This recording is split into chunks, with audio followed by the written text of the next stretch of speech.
ମାର୍କୋଣା ଶିଶୁ ମନ୍ଦିରରେ ଶିଶୁ ମେଳା।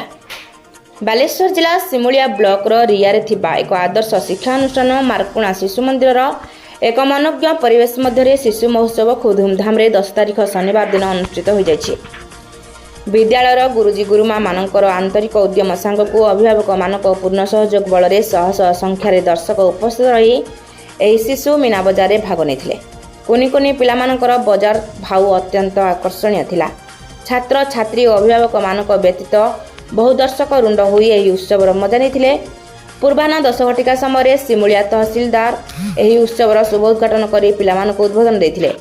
ପ୍ରଧାନ ଗୁରୁଜୀ ପ୍ରଶାନ୍ତ କୁମାର ମହାପାତ୍ରଙ୍କ ପ୍ରତ୍ୟକ୍ଷ ତତ୍ତ୍ୱାବଧାନରେ ଏହି ଶିଶୁ ମେଳା ଖୁବ୍ ଧୁମଧାମରେ ଶୃଙ୍ଖଳାର ସହ ସମାପିତ ହୋଇଥିଲା। ଗୁରୁଜୀ ବିଶ୍ୱଜିତ ପଣ୍ଡା, ରାମଚନ୍ଦ୍ର ବାରିକ, ଆଦିତ୍ୟ କୁମାର ପାଢ଼ୀଙ୍କ ସମେତ ସମସ୍ତ ଗୁରୁଜୀ ଓ ଶକୁନ୍ତଳା ପାଢ଼ୀଙ୍କ ସମେତ ସମସ୍ତ ଗୁରୁମା ଆନ୍ତରିକତାର ସହିତ ଉତ୍ସବର ସଫଳତା ପାଇଁ ଉଦ୍ୟମ କରିଥିଲେ। ବିଦ୍ୟାଳୟ ପରିଚାଳନା କମିଟିର ସମସ୍ତ ସଦସ୍ୟମାନଙ୍କର ଆନ୍ତରିକତା ପରିଲକ୍ଷିତ ହୋଇଥିଲା। ପିଲାମାନେ ବି ନିଖୁଣ ଅଭିନୟ ପ୍ରଦର୍ଶନ କରିଥିଲେ। ସିମୁଳିଆରୁ ନିରଞ୍ଜନ ପ୍ରସାଦ ବାରିକଙ୍କ ରିପୋର୍ଟ, ରୂପାଥାଳିଆ ନ୍ୟୁଜ୍।